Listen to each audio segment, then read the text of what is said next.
What's up, everybody, and welcome to my AEW Dynamite review. This is the go home show before All Out this Sunday, as they're in Chicago, Illinois for the next three shows for tonight. Two Rampage and All Out. My brother is going to be going to. Well, he's actually at the show tonight right now, so I'm sure he's trying to get out of the building right now and get home. And he will be going to the pay per view this Sunday. I am not going to that show because it is too far of an arena, and I do not like traveling that far to get to that specific arena. I have been there before. I've been there since the first All In, okay, and I've been to All Out right after. But trust me, it is a very far travel to get to, and I just don't feel like putting myself through that headache. Okay, now if tickets were offered free to me or something, then maybe I take a different stand on that. But no, I was not really in any hesitation to buy or really go to the pay per view. Okay, so I went to Forbidden Door, and hey, that actually was in Chicago. Let me just say that right now. It's not really in. It is Chicago, but it's not really in Chicago. It's in Hoffman Estates, so that's literally on the outskirts of Chicago. Okay, it's not really in Chicago, so I don't never really count it as actual Chicago and whatnot. But as we're going to this pay per view. What do we kick it off with first? We kick it off with John Moxley, which he got a mixed reaction, of course, Chicago and whatnot. And you got Punk chants and everything. And Mox said, hey man, I'm sure they're still mopping him up in Cleveland from last week.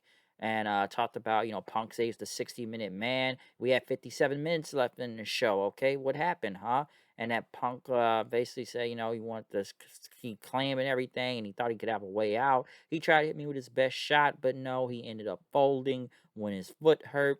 And champions don't fold, and he folded. And he has a fragile ego, a fragile body, a weak mind, a weak spirit, and we need to move on right now. So he ended up pulling a contract out of his pocket, an open contract to anybody that wants to face him. Even if somebody from New Japan is here right now and asking Rocky Romero, got anybody left to face from New Japan? And he's got a contract. Whoever signs it, they'll get a shot at the title right now and everything. And wrestling could be hazardous to your health, but I want somebody to face me on Sunday. But then, here's the thing. I know people are even chanting MJF out there, but it's almost kind of pointless to do this segment too, especially with the open contract. At first, it would have given you some mystery, like maybe somebody signed this open contract, but they immediately have a Steel walk out there and rip up the contract and when I rip it up, but take it to the back, which obviously look like it's going to be going to CM Punk and whatnot. So it just kind of, makes it pointless. Like, well, we already know that contract's going anyways, and we'll get to that later on, but kind of makes it obvious as what's going to happen and whatnot. Chris Jericho is being interviewed in the back, talking about his match with Danielson coming up, and talking about he's going to be facing the Lionheart, Chris Jericho. Daniel Garcia show up and apologize to Jericho from last week, and he pledges allegiance to the Jericho Appreciation Society, and that you will be defeating Danielson, and you don't need to cheat or do anything. And Jericho accepted it, saying, it's all fair in wrestling and romance, so you should watch your back. Next thing we had next was Daniel Bryan versus Jack Swagger. Oh, wait, wrong two people. Well, Danielson and Hager. Basically, this is Raw main event 2013 out here, it looks like. Honestly, this match was okay. Okay, it kind of got better in the end, mostly due to the crowd hyping up for Danielson and Danielson kicking the hell out of him and whatnot, and then doing the hesitation drop kick and basically Danielson's dodging him out there, and he ended up hitting a running knee for the win. So he ended up beating Hager. So the last few minutes of the match was good. Next thing you know, Ever Rise comes out and attack. Yuta and Claudio come for the save. Jericho tried to go with a chair, but Garcia stopped him, and Bryan hit a running knee and basically left Jericho off on the ground. In after that, so good match, but like I said, it got better in the last few minutes. Like I said, it's like I'm watching a Raw main event from 2013 and whatnot. And then again, it's like I don't really want to see Swagger that much, so there you go. Next, the Wingmen were in the ring. Ryan Nemeth, Peter Avalon, JD Drake, and Cesar Bonani or something was in the ring. They were all talking about it being booked and having picket signs until W. Morrissey came out making his entrance music and stuff. Morrissey basically just kills all these guys out here, and Stokely Hathaway doing his business card because he's trying to get everybody to join his crew and whatnot. And him and Morrissey leave, and Shivani asks him, "What are you doing?" and stuff. and he said you should mind your own business and everything. And Tony called him a jack off before walking away. I talked about with somebody about Morrissey earlier this week, and I wonder where Morrissey was going to be going. And honestly, I kind of thought he probably would be going back to the WWE and whatnot. I know Morrissey left Impact pretty good while ago now at this point, and I really think Impact was dumb for letting him go in general. You know, I hope he succeeds on AEW. I kind of thought he would be going back to the WWE and whatnot for some reason. Like I said, the guy I said it before about Morrissey. Morrissey really did clean up his life and act. And like I said, he is like I was really digging his running Impact. All right, I really was digging him down there. I still think they should have put the belt on him down there when he was in Impact. Um, it's always a phone call when I do these things. I'll call you in 5 minutes, okay? But but yeah, like I said, with for a while, I almost lost my train of thought right there. But Morrissey, like I said, like I said, the guy has really cleaned up his life and gotten the help he need, and like I said, the guy's doing good. I thought he probably would go back to WWE and probably Enzo also. Like I said, both of them are in really great shape right now. I would love to see both of those two team back up with each other. I'd like to see the team them up right here, but I don't think they're gonna get Enzo in the company. I wouldn't mind if he came and joined AEW to join, tag with Cass and everything, but I want to see where they're going to go with him now in AEW since he ended up joining them, and now he's got Stokely with him. So we'll see what happens. But good pickup for them to get Morrissey. We see Morrissey on. He was a one-time thing, though, at the time when he was facing Wardlow. But I guess he's actually signed a contract now, so we'll see where this goes. Hikaru Shida and Tony Storm went against Jamie Hayter and Britt Baker. I didn't really have much care for this match. Basically, Sheeta ended up pinning Baker in the ring. Does that tell me they're going to put the belt back on Baker? Possibly, because Sheeta got the pinfall right here. I'm expecting Tony Storm to win this match, given that, Rosa relinquished the title. I'm not going to go in the whole thing and the story that's been going on the internet on that for the past few days and whatnot, with either people, ducking in bathrooms, or is Rosa actually hurt, or just it's a lot of things going on with Thunder Rosa right now that I'm not really gonna step into, but it's a lot of backstage stuff that's happening with that. But I wouldn't be surprised they put the belt back on Baker, but that wouldn't be a good idea. Any also, Kip Sabian had a promo. I guess he'll be facing Pac for the All Atlantic title this Sunday. We'll see what happens with that. Um, what else they had? Miro's in the back talking about God and demons. Basically, he will be teaming with Sting and Darby Allin since they finally appeared, and they will face them this Sunday. CM Punk came out then, who was very dejected and melancholy. Talked about his foot being hurt on the first, and then June 8th he had surgery on it. He had 3 plates and 16 screws in his foot, and for some reason people started to chant Colt Cabana at him, which he had to walk over, and he said that 16 more times than that fat guy has ever been screwed in his life. That was hilarious, I will say. Punk saying, he shouldn't have done it. He shouldn't have done a lot of things and whatnot. Coming back from this serious injury, he's been beat up in Cleveland before. Yeah, we've seen that. But you talk about question if his foot was 100% and being cleared by doctors and whatnot, and he's all dejected. He loves this business, and that the fans love him back, but he felt like he let everybody down. He let his sister down. He let his dog down. He let everybody down. But then they had Ace Steel come out, basically hype him up and everything. Um, Saying Punk's his greatest accomplishment. We're family. This is Chicago. Okay, you can't let Chicago down. And Punk. You told him Punk. Know how many times you get knocked down, you get up and everything. You slap them, you get the fuck back up, which the fuck did actually happen. They didn't block that out in time. And he told you sign the contract, and then I guess Punk got out of the whole melancholy thing. And I was born here at Christ Hospital with a cord around my neck. They've been trying to kill me from day one before I was CM Punk. I was a punk kid in Chicago, and basically. And they haven't found a man to kill me. Moxley isn't that man. And I don't think he ever signed a contract unless he didn't sign it while walking. I don't know.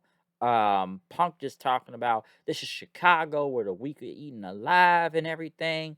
We kill where we are killers or something like that. I'm not gonna go into that right now. But Moxley can't break bones and drink his blood because we're in Chicago and everything. And, well, he did sign the contract then when he was up there. We'll see you Sunday. He's just celebrating the crowd. So Punk is now all hyped up and going crazy. Like, yeah, now I am gonna go for the title. I was all melancholy all of a sudden, but I'm all big now. I'm ready. I'm ready to go. Let's do it. Let's do it. Let's do it. And whatnot. So I'm sure, but like people want to. I guess now this match is gonna happen basically. So Ace Steel has just hyped them up all of a sudden. Like, no, no, no, we're gonna do this match. So I figured it was gonna be a rematch this Sunday, anyways. So we'll see where that goes. Christian and Jungle Boy had a sit down promo with Jim Ross. Basically, Christian's arm is hurt, but he's still going to go in this Sunday. He's going to take out Jungle Boy. I try to be a fodder figure. I never want to be a fodder figure, but he says you're going to get Jack Perry. You're not going to be facing Jungle Boy. You're facing a pissed off Jack Perry that's ready to fight. FTR and Wardlow went against Red Jones, Silas Young, which I wish they do some with him, or at least in Ring of Honor if they put him back there, and Vic Dupree. Basically, they just squashed these guys out there. I wish we would have seen the Motor City Machine Guns on this show at one point. John Moxley's back out here again, and you want to go on your shield in Chicago. Okay, you're a false messiah and everything. You won't make it. I'm not gonna hold back this time. Blah blah blah. Evil Uno talked about Ten's injury, so he's gonna be taking place this Sunday for the whatever 6-man tag title or whatever's happening on Rampage or something. And then Andrade said, "You want to work for me? I can pay you." And basically, they end up beating up Evil Uno, and they had a stun gun for 10. So I don't care. Andrade beat up some Dark Order guys. Dante Martin versus Wheeler Yuta versus Phoenix versus Rush. 4-man spot fest. Basically, all these guys are gonna be in the casino ladder match or something, which my friend made a point about this. If you got Claudio in this match and Pentagon, why not do a tag match? Why do this fatal 4-way so we can get everybody on TV? Is that what they're trying to do? I don't know, because all these people are going to be in this match. It's an 8-man ladder match. Well, one's a mystery person, so it's probably another former WWE guy, whoever they signed from wherever it possibly or a return. I don't know. Okay. And whatnot. But Yuta got the win. It wasn't really much to say about this match. He's not going to win the ladder match, so we'll see what happens. But whatever. Hangman, I guess now he will help John Silver and Alex Reynolds this Friday. Since Uno and 10 can't do it and Hangman joined, so why did they just put Hangman with them to begin with instead of just having them the others just beat up? And why did they just do it from the get go? Like, we know this is going there. They're gonna win Friday, and we already know who they're gonna face after I talk about the main event, so it's really no surprise at this point. Um, excuse me. I tried to cough it up. Also, they talked about all the matches. It's like 20 matches this Sunday, so get ready for a 6-hour pay-per-view show with almost 20 matches, folks. It's double or nothing all over again. AEW, we're gonna put on like a 7-8 hour pay-per-view for some reason. But in the main event, we got the United Empire of Will Ospreay and Aussie Open versus Kenny Omega and the Young Bucks. One thing I can say about this match, spot fest. Well, then again, last week was a fucking spot fest, okay? I still think it was funny when people came and told me Dave Meltzer gave the one last week 5 stars. I'm sure he'll give this 7 to 28, 9, whatever the fucking star rating with him is, and he'll give it 90 stars or something like that because Omega and him was out there. Okay, like I said, this is a spot fest. Either you gonna like it or you not gonna like it, okay? And like I said, when it comes to the Bucks matches, I've already said before, it's like seeing one Young Bucks match, you damn near seen them all.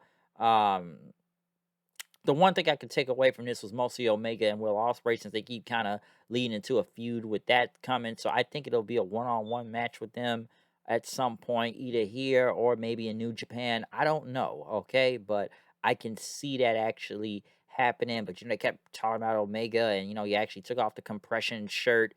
Ospreay tore off and everything. But basically, like I said, this ended up being spot fest, and Kenny hit the V trigger and One Wing Angel for the win, and the Elite celebrated. So Osprey was very frustrated on the apron and stuff, and that was the end of the show. Okay, as for this go home show, it's not much I can say they hyped up at the last minute other than Punk and Moxley. Every other match just seems to be there and whatnot, with not a lot of build to it in general, or matches were just announced at the last second, because they were announcing matches like from out of nowhere tonight, and even for the buy-in. Like I said, it's like 20 different matches for this show this Sunday, okay? So that's what I see happening out of all this.